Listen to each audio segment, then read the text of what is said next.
J'aimerais vous inviter à ouvrir vos Bibles dans l'Évangile de Luc au chapitre 12. Dans l'Évangile de Luc au chapitre 12, à partir du verset 13. Luc 12, verset 13, on est dans un thème, les rendez-vous du Seigneur, les rendez-vous de Jésus, ou les rendez-vous avec Jésus.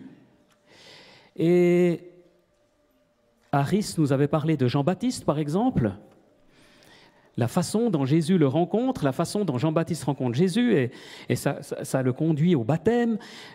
Cyril nous avait parlé de Marthe et Marie, ou de Marie et Marthe, et j'aimerais simplement ici partir sur un passage qui m'a vraiment interpellé ces derniers jours, ces dernières semaines, et ça commence comme ceci: du milieu de la foule, quelqu'un dit à Jésus, « Maître, dis à mon frère de partager notre héritage avec moi. » Jésus lui répondit, « Qui m'a établi pour être votre juge ou pour faire vos partages ?» Puis il leur dit, « Gardez-vous avec soin de toute soif de posséder, car la vie d'un homme ne dépend pas de ses biens, même s'il est dans l'abondance. » On a la foule qui est avec Jésus, une foule de disciples, une foule de croyants, une foule de gens dans le doute encore, une foule de gens intrigués, des personnes qui vont connaître une guérison surnaturelle. Enfin, c'est des centaines de personnes certains jours qui suivent Jésus. Et voilà qu'un courageux au milieu d'eux s'adresse au Seigneur. Peut-être qu'il y avait un petit moment de silence, peut-être que le Seigneur était fatigué un peu d'enseigner tout le temps. Et hop, il se glisse. « Seigneur, interviens. Mon frère ne partage pas correctement notre héritage. » Et vous savez aussi en Suisse, bien des familles jusque-là unies, alors que les parents décèdent, les grands-parents décèdent, un héritage à disposition, des familles se divisent. C'est malheureux, mais ça arrive fréquemment.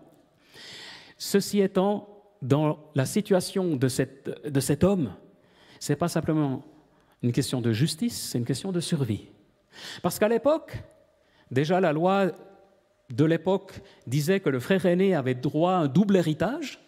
Il prenait soin aussi de la maman, des survivants, des frères et sœurs plus jeunes. Il avait droit à un double héritage. Et puis le deuxième frère, le deuxième fils, avait droit à un tiers de l'héritage, du coup, s'ils étaient deux. Et voilà que celui-ci se sent injustement traité. Mais je pense qu'il a raison, parce que pour déranger le Seigneur, pour déranger Jésus, c'est que vraiment, il a une raison de le faire. Et la réponse que Jésus lui donne, elle est déconcertante. Jésus dit, « Mais qui m'a établi pour juger entre vous ?» C'est une non-entrée en matière. Et je me disais, mais ça m'arrive dans ma vie, je dis, « Mais Seigneur, tu vois cette injustice ?» Ça peut être une injustice d'un point de vue fiscal. Ça peut être une injustice au niveau professionnel. Ça peut être une injustice dans un couple qui se déchire. Une injustice dans l'Église. « Seigneur, tu vois ?» Et le Seigneur me dit, « Qui m'a établi juge entre vous ?» Dieu dit, « Mais je ne vais pas intervenir. Mais c'est cruel, c'est dur. Seigneur, c'est injuste. Et toi, le divin juge, tu décides de t'abstenir d'intervenir. Mais qu'est-ce qui se passe, Seigneur ?» Et certainement, cet homme avait raison. Mais Jésus refuse. Par contre, il lui dit quelque chose d'autre. Il lui dit, « Gardez-vous avec soin de toute soif de posséder, car la vie d'un homme ne dépend pas de ses biens, même s'il est dans l'abondance. » Et puis ensuite, il continue et il leur donne une parabole. Et écoutez la parabole. « Les terres d'un homme riche avaient beaucoup rapporté. Il raisonnait en lui-même. « Que vais-je faire? En effet, je n'ai pas assez de place pour rentrer ma récolte. » Il y a quelques agriculteurs parmi nous ce matin. Vous avez tellement récolté, vous êtes tellement bénis, la place vous manque dans les greniers, Alors il se dit, je vais abattre mes greniers, j'en construirai de plus grands, j'y amasserai toute ma récolte et tous mes biens, et je dirai à mon âme, tu as beaucoup de biens. En réserve pour de nombreuses années, repose-toi, mange, bois et réjouis-toi. Mais Dieu lui dit, homme dépourvu de bon sens, cette nuit même ton âme te sera redemandée. Et ce que tu as préparé, pour qui cela sera-t-il? Voilà quelle est la situation de celui qui amasse des trésors pour lui-même et qui n'est pas riche pour Dieu. Et attention, on n'est pas tous agriculteurs, on n'a pas tous ce raisonnement-là, mais pourtant, on est tous concernés. Parce que cet homme, dans le fond, déjà, il a une idée assez géniale. Il se dit, je vais arrêter de travailler. C'est dans l'air du temps. Plutôt que de consacrer toute son énergie à s'épuiser, à amasser, il se dit, mais j'ai assez maintenant. Je prends une retraite anticipée. C'est ça. Et sa retraite anticipée, son AVS, sa caisse de pension, c'est ses greniers. C'est exactement ça que ça veut dire. Et Jésus lui dit, mais là, il y a un problème. Alors, est-ce que Jésus est contre, l'épargne? Est-ce qu'il est contre le fait de provisionner pour l'avenir? Non. Non, parce qu'on a d'autres textes dans la Bible. On doit toujours lire la Bible dans son contexte, non seulement, mais surtout dans l'ensemble du message biblique. Évidemment que Dieu, par d'autres moments, nous montre aussi, avec l'histoire de Joseph dans l'Ancien Testament, que c'était important, durant les années de vaches grasses, de mettre de côté pour que durant les années de vaches maigres, on ait de quoi vivre. Mais alors, où est le problème? En fait, dans les deux histoires que j'ai lues, le problème, écoutez bien, le problème, c'est le cœur. Le problème, c'est la motivation profonde. Le problème, c'est ce qui est au fond de nous-mêmes. Imaginez que vous êtes là ce matin, vous vous dites, vous avez un projet, vous épargnez de l'argent, et vous avez un projet parce que vous êtes une famille, vous avez des enfants, et vous voulez construire une maison. Je dis n'importe quoi, mais c'est un peu cher sur le littoral, alors vous optez pour le Val de Rue. Et vous avez un joli projet. Et vous entendez ce message. Ce matin, vous vous dites « Waouh !» Mais peut-être que vous avez déjà une maison, vous êtes déjà propriétaire. Qu'est-ce que le Seigneur nous dit? En fait, ma conviction, c'est qu'à l'un, il dira « Tu t'es privé », mais voilà. Vous savez, moi, j'avais toujours pensé qu'en tant que pasteur, en tant que serviteur de Dieu, nous n'aurions jamais de maison. Nous ne serions jamais propriétaires. Et il y a 20 ans plutôt, on a écrit à 40 gérances pour trouver au moins 5 pièces. Et c'était des prix inimaginables, très peu ont répondu. Et un jour, j'ai dit, mais Seigneur, qu'est-ce que tu as prévu pour ton serviteur? Le salaire n'était pas très élevé, Sabrine était à la maison avec les enfants, avec différentes activités dans l'église. Elle aurait pu gagner peut-être aussi en allant travailler à mi-temps, mais ce n'était pas notre conviction. J'ai dit, Seigneur, qu'est-ce que tu as prévu? Et j'étais à vélo, dans le village, avec mon fils. À un moment donné, je m'arrête, je vois une ancienne maison. Puis je me suis dit, peut-être dans cette ancienne maison, il y a un appartement pour nous. Je vais sonner, puis la dame me dit, non, mais en dessous, il y a une maison à vendre, en lisière de forêt. Alors, je trouve l'adresse, j'appelle, puis le monsieur me dit, c'est pas une maison à 500 000, combien vous allez mettre? Je dis, mais écoutez, je n'ai pas visité la maison. Bon, j'ai laissé mes coordonnées, un jour il rappelle, je fais court l'histoire, ça fait 20 ans qu'on habite dans cette maison. Ça a été un cadeau du Seigneur.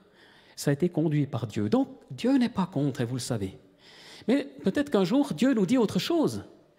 Vous savez, moi j'ai tellement été impressionné par les témoignages des baptisés encore dimanche passé, vous pouvez les réécouter si vous n'étiez pas là, et ceux d'avant, et on est tellement encouragé de voir ces témoignages de personnes qui quittent une addiction, qui sortent de la souffrance, qui ont peut-être vécu une guérison surnaturelle, ou certainement, et qui connaissent le Seigneur et qui ont un nouveau départ dans leur vie. Et les années après passent, et la grâce de Dieu, elle est toujours nécessaire.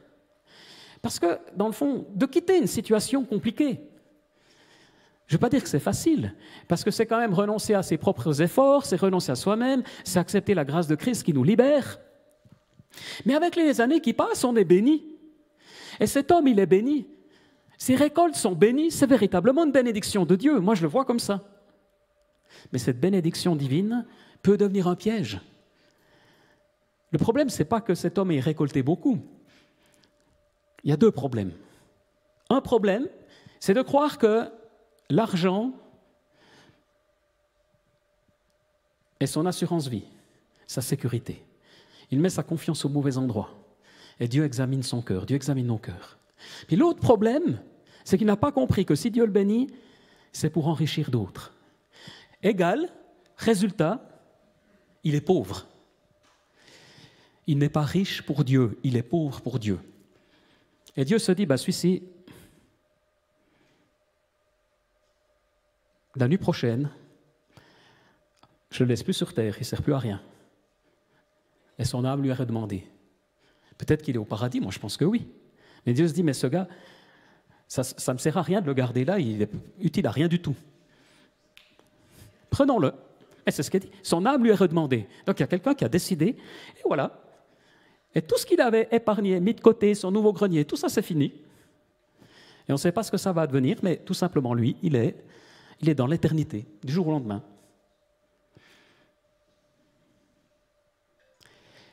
J'écoutais un message ces jours. La pandémie du Covid est-elle un jugement de Dieu? Est-ce que le Covid, c'est un jugement divin? C'est une bonne question quand même. Alors bien sûr, au début, tout le monde a dit non, non, non, non, ce n'est pas un jugement de Dieu. Mais maintenant, une année après, certains chrétiens se posent quand même la question, parce qu'on prend le temps d'étudier la Bible, d'approfondir. Et c'est vrai que c'est une question intéressante, parce que la Bible parle énormément des maladies. Et Dieu fait des promesses. Et Dieu nous dit, par exemple, dans Deutéronome, il nous dit, mais voilà, que Dieu nous épargnerait, n'est-ce pas? L'Éternel, si tu lui obéis, l'Éternel éloignera de toi toute maladie. Il ne t'enverra aucune des mauvaises maladies d'Égypte que tu connais, mais il en frappera tous tes ennemis. Deutéronome 7, verset 15. Beaucoup, beaucoup de paroles de Dieu. Et certains s'interrogent et se posent la question. Mais finalement, la vraie question, ce n'est pas tellement de savoir si la pandémie, une catastrophe naturelle, est un jugement de Dieu ou pas. La vraie question, c'est qu'est-ce que Dieu est en train de faire dans mon cœur? Qu'est-ce qui me motive profondément? Et je suis frappé que dans la société, et on en retrouve aussi les incidences dans les églises, on a d'une part des gens qui sont profondément soumis aux autorités et consciencieux. Et puis on a des gens tout aussi sérieux qui sont profondément en réaction avec les autorités. Et si on suit ce qui se passe aux États-Unis, vous avez des pasteurs qui sont profondément en faveur des autorités, du vaccin, des mesures qui sont prises, et des serviteurs de Dieu connus. Et puis vous en avez d'autres qui, au contraire, sont dans une réaction profonde et vive aussi. Et sont aussi des serviteurs de Dieu qui ont aussi porté du fruit.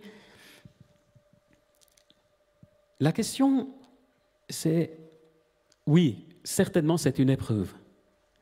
Apocalypse 3, verset 10 déclare « Parce que tu as gardé mon ordre de persévérer, je te garderai aussi à l'heure de l'épreuve qui va venir sur le monde entier. À l'heure de la tentation qui va venir sur le monde entier pour mettre à l'épreuve les habitants de la terre. » Ça colle bien ce verset. Je pense que c'est un temps d'épreuve, au minimum. Une autre chose que Dieu dit dans Jérémie, une autre chose que Dieu déclare, Jérémie 5, « Ce peuple a un cœur rebelle. Ils se détournent et s'en vont. Ils ne disent pas « Respectons l'Éternel, notre Dieu, qui donne la pluie au moment voulu, les premières et les dernières pluies, et qui nous maintient l'ordre des semaines. Ce sont vos fautes qui ont déréglé cet ordre. Ce sont vos péchés qui vous privent de ces biens. » Le Seigneur déclare que tout est déréglé. On pourrait peut-être penser simplement que Dieu veut sa bénédiction. Dieu veut la santé pour l'humanité. Et donc c'est juste de prier pour les malades, d'être médecin, d'être infirmière, de prendre soin. C'est une expression de l'amour de Dieu. Mais en même temps, ces dérèglements doivent nous conduire à une profonde repentance. Et je ne suis pas sûr qu'elles surviennent vraiment dans l'humanité encore pour l'instant. Et d'un point de vue biblique général, encore une fois, je ne suis pas sûr qu'on puisse trancher et dire c'est un jugement de Dieu ou pas, mais toujours est-il qu'il y a un dérèglement. Ne serait-ce par le fait qu'on peut voyager comme jamais, donc une telle pandémie peut se répandre facilement. Je ne sais pas si vous me suivez toujours. Je ne suis pas en train de donner une réponse à ma question que j'ai posée tout à l'heure, mais peut-être des pistes qui doivent nous faire réfléchir et nous centrer sur notre cœur. Vous savez qu'il y a eu d'autres épidémies, la peste noire, au XIVe siècle, 25 à 40 millions de morts en Europe. La grippe espagnole, 20 à 30 millions de personnes sont décédées en Europe. 50 millions à l'échelle mondiale. Mais il y a une autre grippe, la grippe asiatique, 1956-57. Je me rappelle en avoir parlé avec mes parents, par exemple. C'est aussi une grippe phénoménale. Et en Suisse, il y aura plus de 18 000 morts. 5 millions d'habitants, 18 000 morts. Aujourd'hui, on est 8 millions et on a un peu plus de 10 000 décédés. Il y a eu plus de morts avec la grippe asiatique de Hong Kong dans les années 56-57 en Suisse, proportionnellement 2 fois plus qu'aujourd'hui. La grande différence, c'est qu'il n'y avait pas les réseaux sociaux, et peut-être quand même que les autorités ont un peu caché les choses. Mais il y avait une autre différence qu'on m'a dit aussi, c'est qu'on était habitué à la maladie, et ça faisait partie que de temps en temps les gens mouraient. Et quand quelqu'un avait un certain âge, on ne le maintenait pas en vie indéfiniment. La mentalité était différente. Était-ce un jugement de Dieu? Mais moi, ce qui m'intrigue, et j'en fais partie, c'est que c'est un révélateur. Et je vais faire le lien avec le début du message.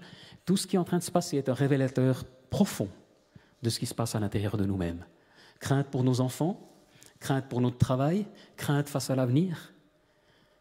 Et je sais qu'on a tous nos craintes, nos anxiétés. Je pense avoir rencontré personne qui est triomphant dans cette période, qui survole cette épidémie avec beaucoup de joie, sachant que Dieu le bénit abondamment.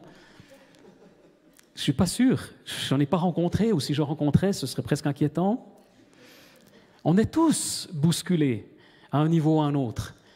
On est tous bousculés, on arrive tous à des conclusions, à des questions, à des discussions. En fait, je me demande de quoi on va discuter l'année prochaine, dans les repas de famille. La pandémie sera terminée. J'espère que je suis prophète, peut-être je me trompe. Enfin, je prévisionne que la pandémie, à un moment donné, se terminera. Enfin, certains disent qu'elle ne terminera jamais. Enfin, je sais rien. Mais le jour où elle n'est plus là, plus de discussion, plus de débat nourri. Même dans les églises, on l'a dit et redit, on ne veut pas de séparation, on ne veut pas de division parmi nous, parce que Dieu touche nos cœurs. La question, c'est le cœur. Certaines personnes, je les admire, elles ne se font pas vacciner tellement elles ont confiance en Dieu. C'est beau. C'est un signe de confiance. Puis d'autres se font vacciner parce qu'elles sentent que c'est juste. Qui est plus noble? Mais c'est entre Dieu, entre toi et le Seigneur. C'est ce que j'ai dit dans le texte tout à l'heure. J'aimerais encore citer un verset qui m'a frappé aussi, toujours dans l'évangile de Luc. Pendant qu'ils étaient en chemin, c'est intéressant ces rencontres de Jésus, parce que c'est toujours en chemin. Un homme lui dit « Seigneur, je te suivrai partout où tu iras ». C'est fantastique. Un homme qui lui dit « Voilà un disciple magnifique ». Et puis Jésus le retient, le met en garde et tout ça, il n'est pas très content. Il dit « Oh là là, les renards ont des tanières, etc. Mais moi, le Fils de l'homme, je n'ai pas d'endroit où reposer ma tête. En gros, ça ne va pas marcher. Ça ne va pas aller avec toi. Tu n'es pas prêt. » Puis un autre, il dit à un autre, « Suis-moi. » Et puis cet autre dit, « Seigneur, permets-moi d'aller d'abord enterrer mon père. » Puis Jésus lui dit, « Laisse les morts enterrer leurs morts. » Alors l'un, il lui dit, « Viens, suis-moi. » Et il n'est pas prêt. Puis l'autre qui est prêt, Jésus lui dit, « Non, c'est pas bon. » Donc, en réalité, c'est une question de cœur. La question profonde, et je fais le lien avec la question matérielle du début, c'est que finalement l'épidémie révèle quelque chose de notre être intérieur et de notre monde matériel, notre rapport au corps, notre rapport aux sécurités. Et je crois que Dieu veut nous parler sur cette question-là en profondeur. Ce n'est pas qu'il va forcément te donner une révélation, tu dois te faire vacciner ou pas. Mais c'est plus important que ça. C'est plus une question de savoir au fond de soi-même qu'est-ce qui est en train de se passer. En quoi est-ce que j'ai mis ma sécurité? En quoi est-ce que je mets ma sécurité? Comme cet homme qui a... Et encore une... Je ne suis pas en train de dire qu'on ne doit pas cotiser à l'AVS ou à la caisse de pension. Ce sont des inventions magnifiques qui nous permettent aussi de prendre soin des personnes âgées, indirectement ou directement par les plus jeunes qui travaillent. Ce sont des choses qui ont été innovantes à une époque. Encore une fois, la question n'est pas là. Mais la question profonde, elle est, Seigneur, voilà ce que j'ai à disposition. Qu'est-ce que je vais en faire? Est-ce que mon cœur est toujours attaché à toi? Est-ce que mon cœur, il est toujours là où il doit être? Est-ce que je suis en train de donner des trésors? D'avoir des trésors pour le ciel? Est-ce que je suis riche ou pauvre pour Dieu? Pose-toi la question. Est-ce que tu es pauvre ou riche pour le Seigneur? Et tu ne peux pas y répondre comme ça de façon soudaine. Mais c'est vraiment une question que je me suis posée. Mais est-ce que, Seigneur, tu considères que je suis... Est-ce que je pèse quelque chose devant toi ou est-ce que je pèse rien? Et en fait, le truc, c'est que à la fin, Jésus dit de tout donner et d'offrir le revenu aux pauvres. À la fin du texte, on ne l'a pas lu, mais Jésus dit, vendez vos biens et donnez en aumône le revenu. Mais on voit aussi que Paul, par ailleurs dans la Bible, le Seigneur admet tout à fait qu'on puisse être propriétaire et ne pas tout donner. Est-ce que Dieu t'appelle à tout donner et donner aux pauvres, à n'avoir plus rien à marcher par la foi? Est-ce que Dieu t'appelle plutôt à garder, être gérant, pour faire fructifier et bénir? Encore une fois, on doit avoir une vue globale. Qu'est-ce que Dieu est en train de travailler dans mon cœur sur mes motivations profondes? Qu'est-ce que Dieu est en train de mettre en évidence maintenant? On a tous la tentation de fausse sécurité. On peut très bien avoir quelqu'un qui a tout misé sur ses études, qui a cumulé les diplômes. Et Dieu lui dit, mais ce n'est pas ça qui compte. Et un autre qui est paresseux, qui ne fait pas d'études. Et Dieu lui dit, tu devrais en faire. Et Dieu va le convaincre. Idem avec le travail, certains paraissent très spirituels parce qu'ils n'ont pas un salaire fixe. En réalité, c'est une fuite. Et d'autres, au contraire, paniquent s'ils n'ont plus un salaire fixe. C'est toujours une question de cœur. Vous me comprenez, vous me suivez? C'est pas l'un ou l'autre. C'est pas d'être propriétaire ou pas. C'est pas d'avoir un salaire fixe ou non. C'est pas d'être retraité ou non. C'est pas d'être étudiant ou non. C'est pas d'apprendre une nouvelle langue ou non. C'est pas de vouloir tout abandonner et tout donner aux pauvres ou non. La question, c'est qu'est-ce que Dieu est en train de faire dans ma vie maintenant? Qu'est-ce que tu es en train de mettre en évidence dans ma vie? Qu'est-ce qui est en train de se passer? C'est beaucoup lié à l'image de soi-même, à l'image que les autres ont de nous-mêmes. C'est beaucoup lié à notre identité, à notre perception de nous-mêmes. Mais je pense que cette période, elle est encore une période de grâce du Seigneur pour véritablement nous conduire à encore des remises en question. Et sachez-le, aussi en tant que responsable du centre de vie, on est constamment remis en question parce que rien ne fonctionne comme on aimerait, tout, pas rien, mais tout est bousculé encore, et c'est source de stress aussi, de dire, mais on va faire comment? Maintenant, le Conseil fédéral nous impose ça, puis nous... Alors, en tant qu'Église, on s'est mobilisé pour ne pas accepter ça, mais en même temps, on les respecte aussi, on comprend, puis d'un autre côté, on trouve que ce n'est pas juste. Et puis, on essaie de trouver des solutions, puis ces solutions, elles sont à moitié bonnes. Et chaque Église a la même. Et partout, avec les responsables d'Église, on retrouve les mêmes solutions. Et puis, certains me disent, oui, mais la solution finale, c'est dans les églises de maison. Et puis, en Chine, même les églises de maison, c'était interdit pendant la pandémie. Et c'est surveillé de très près.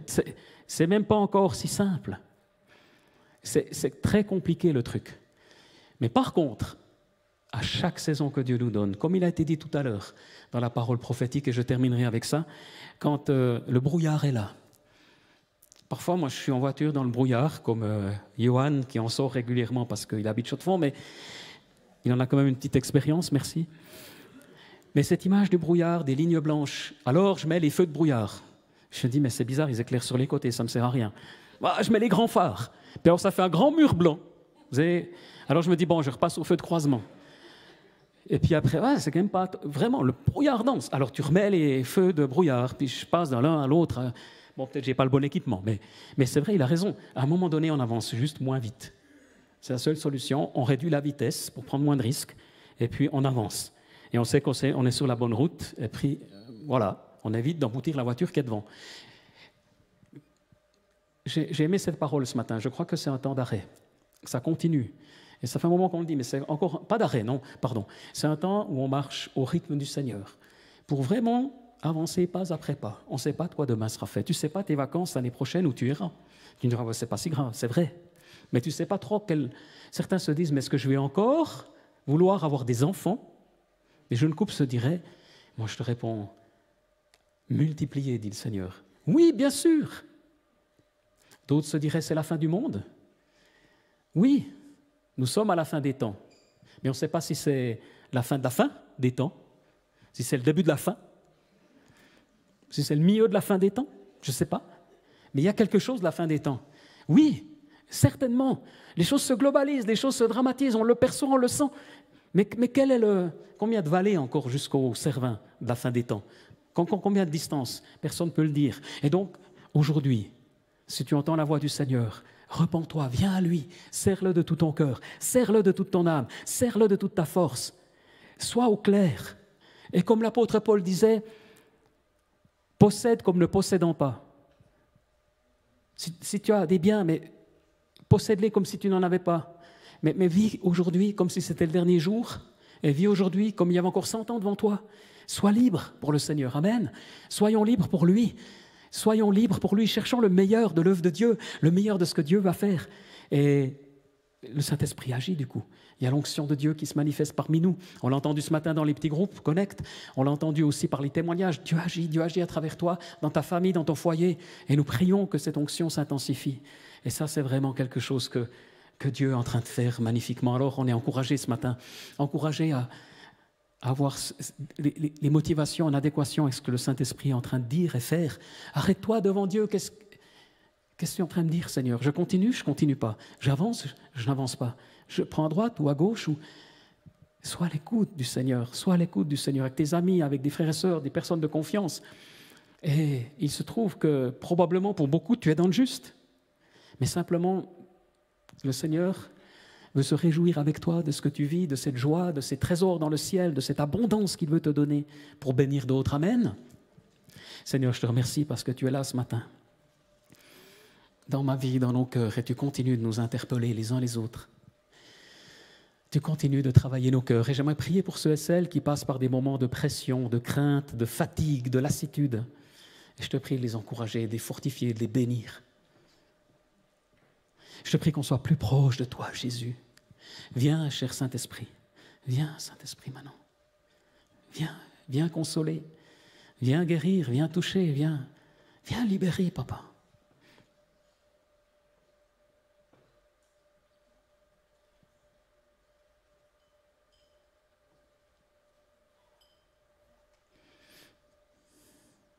Oh, Esprit de Dieu, viens.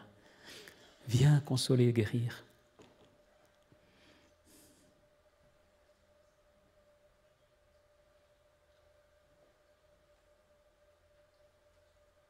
Je prie pour ceux et celles qui sont à bout, pour ceux et celles qui voient plus clair. Viens, Saint-Esprit, viens. C'est toi qui nous prends dans tes bras d'amour, comme on a entendu tout à l'heure dans les paroles prophétiques. C'est vraiment quelque chose que tu fais d'extraordinaire. Et le Seigneur nous dira, lève la tête quand vous verrez ces choses arriver. Il dit à ses disciples, levez vos têtes. Levez vos têtes. Dans Matthieu 24, levez vos têtes. Des guerres, des famines, des détresses, des épidémies, levez vos têtes. Amen. Parce qu'on est fort dans le Seigneur, on est fort avec lui. On n'est pas dans la fuite, on n'est pas naïf, mais on est fort avec lui, fort intérieurement, fort parce que collé à lui. Amen. Est-ce qu'il y a quelqu'un qui est là ce matin qui n'a pas encore eu l'occasion de rencontrer le Seigneur pendant qu'on garde une atmosphère de prière? S'il y a quelqu'un qui aimerait dire oui à Jésus ce matin, j'aimerais juste t'inviter à lever la main là où tu es. Il y a peut-être quelqu'un qui aurait besoin de rencontrer le Seigneur, qui n'a pas encore fait la démarche. Est-ce qu'il y a quelqu'un? Et si c'est le cas, vraiment, j'ai à cœur de prier avec toi, de prier pour que tu puisses rencontrer Jésus et devenir un enfant de Dieu, une nouvelle créature. C'est aussi possible de le faire après, mais on aime bien offrir cette possibilité chaque semaine. Alors viens, Seigneur. Amen.